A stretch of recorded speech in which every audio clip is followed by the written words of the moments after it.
Indonesia merupakan negara kepulauan yang kaya akan sumber daya alam sekaligus kaya akan keberagaman suku bangsa. Bangsa Indonesia merupakan bangsa majemuk yang terdiri dari berbagai suku, bangsa, agama, dan bahasa. Kemajemukan ini terjalin dalam satu ikatan bangsa Indonesia sebagai kesatuan bangsa yang utuh dan berdaulat. Pasal 29 Undang-Undang Dasar 1945 menyatakan bahwa negara berdasarkan atas ketuhanan yang Maha Esa dan menjamin kemerdekaan tiap-tiap penduduk untuk memeluk agamanya masing-masing dan untuk beribadah menurut agamanya dan kepercayaannya itu. Dalam kemajemukan itu, Indonesia mempunyai 6 agama yang diakui negara, yaitu Islam, Kristen, Katolik, Buddha, Hindu, dan Konghucu yang harus saling menghormati dan menghargai antar umat beragama sesuai dengan semboyan Bhinneka Tunggal Ika, yaitu berbeda-beda tetapi tetap satu jua.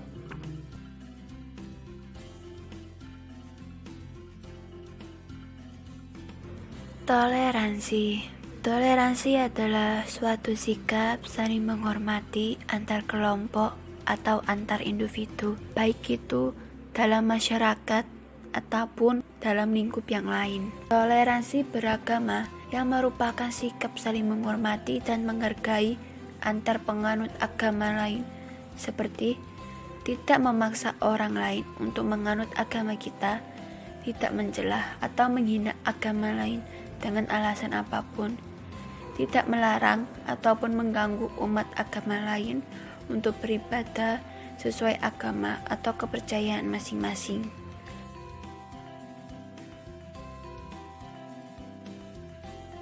Indonesia adalah negara kesatuan dengan beragam agama dan budaya. Namun, masih banyak perseteruan yang tumbuh akibat perbedaan, seperti sering menjadi rasisme. Terkadang hal itu terjadi karena saling mengejek antara satu dengan yang lain. Kemudian timbullah perpecahan akibat rasisme.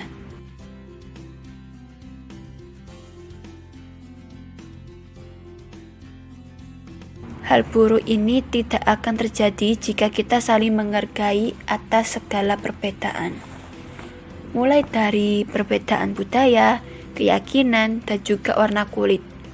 Sekarang saatnya kita berubah menjadi lebih baik. Mayoritas bersatu dengan minoritas dalam rasa solidaritas agar tercapai toleransi, kerukunan antar umat beragama dan di sekitar kita. Mari saling menghormati dan menghargai agama lain. Adanya toleransi agama menimbulkan sifat saling menghormati masing-masing pemeluk agama, dan dalam kata lain, bahwa sikap toleransi sangat penting, karena dengan toleransilah kita dapat menciptakan sikap saling menghargai antar satu dengan yang lain.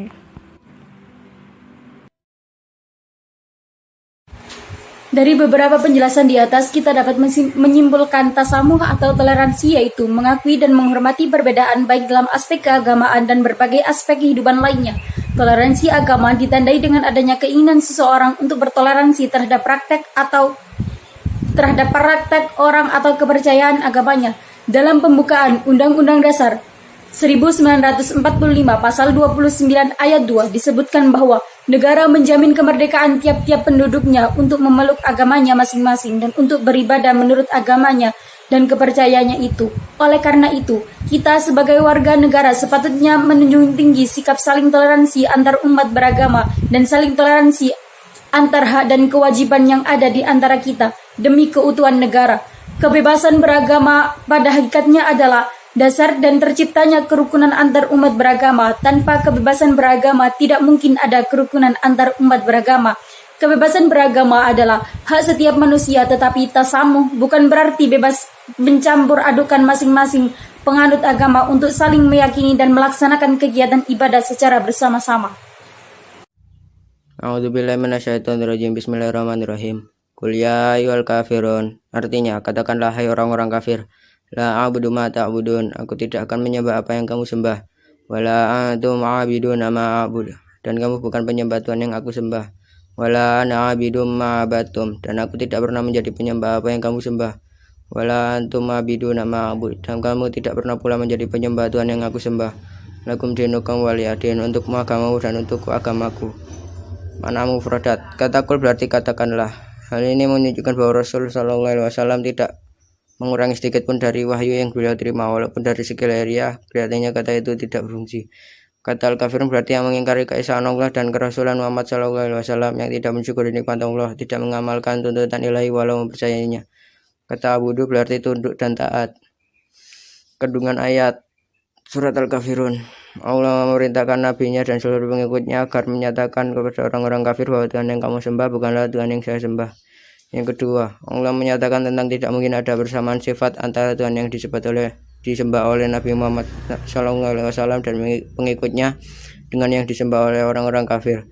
Yang ketiga, tidak mungkin sama menyembah Tuhan yang Maha Esa dan cara beribadah kepadanya, karena Tuhan yang saya sembah maha suci dari sekutu dan tandingan. Hikmah surat Al-Kafirun. Yang pertama, Tuhan yang berhak disembah adalah Allah, Tuhan yang Maha Esa. Yang kedua, adanya perbedaan apa yang disembah dan cara beribadah masing-masing menunjukkan adanya perbedaan sistem beribadah Islam dengan non-Islam. Yang ketiga, setiap muslim hendaknya tertanam jiwa yang kokoh untuk tidak terpengaruh dengan sistem peribadatan yang dikembangkan non-muslim walau dengan bujuk rayu dan iming-iming hadiah. Yang keempat, toleransi yang dikembangkan hanya dengan masalah muamalah, tetapi pada masalah akidah sangat dilarang. Bismillahirrahmanirrahim.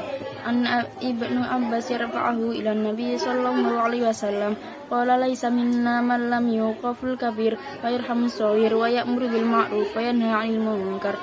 Artinya, dari Ibnu Abbas Nabi sallallahu alaihi wasallam bersabda, bukan termasuk golongan kami orang yang tidak menghormati yang lebih besar dan tidak menyayangi yang lebih kecil, serta tidak menyuruh kepada kebaikan dan melarang yang mungkar. Hadis riwayat Ahmad.